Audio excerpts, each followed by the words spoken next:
इन महाविद्याओं में इनके प्रागट्य के पीछे कई सारी कहानियाँ जुड़ी हुई हैं, लेकिन जो हमें मूल कहानी, मूल कथा जो प्राप्त होती है वो उस समय की है जहाँ पे भगवान महादेव को दक्ष प्रजापति के द्वारा जो महायज्ञ का आयोजन किया गया था वहाँ पे सम्मिलित नहीं किया गया था, उन्हें आमंत्रण नहीं भेजा गया था।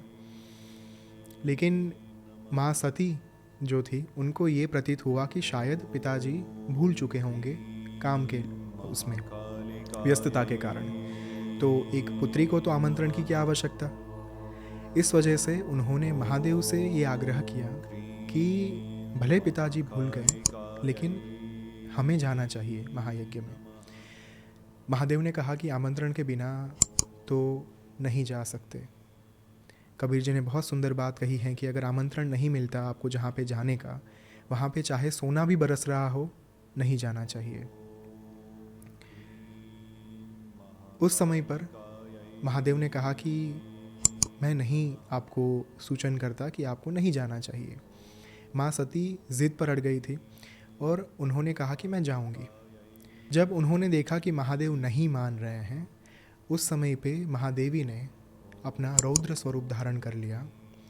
कारण ये था, महादेवी ये साबित करना चाहती थी कि मैं भी आदि शक्ति हूँ, मैं भी आदि पराशक्ति हूँ, आप मुझे मना नहीं कर सकते। उन्होंने अपनी क्षमता, अपनी जो विराट अस्तित्व है उनका, उन्होंने अपना विराट अस्तित्व साबित करने के लिए 10 अलग अलग स्वरूप धारण किए। जब महादेवी ने महाविद्या स्वरूप धारण किया, माँ सती ने महाविद्या स्वरूप धारण किया, उस समय पर महादेव डर कर भागने लगे 10 अलग अलग दिशाओं में। वो 10 दिशा कौन सी थी? पूर्व, पश्चिम, उत्तर, दक्षिण, नैऋत्य, वायव्य, अग्नि, ईशान, ऊर्ध्व और अधो दिशा।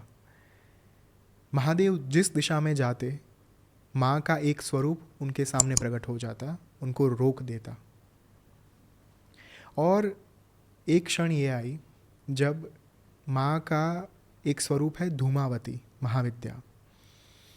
धूमावती महादेव को निगल गई। उसी क्षण वे बन गई विधवा।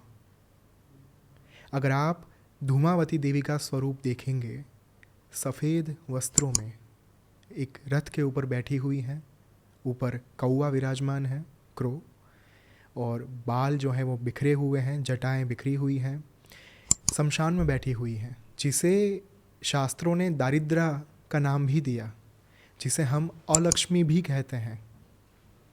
एक बहुत ही सुंदर श्लोक है श्री सूक्तम में, क्षुत पिपासा मलाम जयेष्ठाम अलक्ष्मीम नाशयाम्यहम अभूतिम असमृद्धिम च सर्वाम निर्णुद मे गृहात।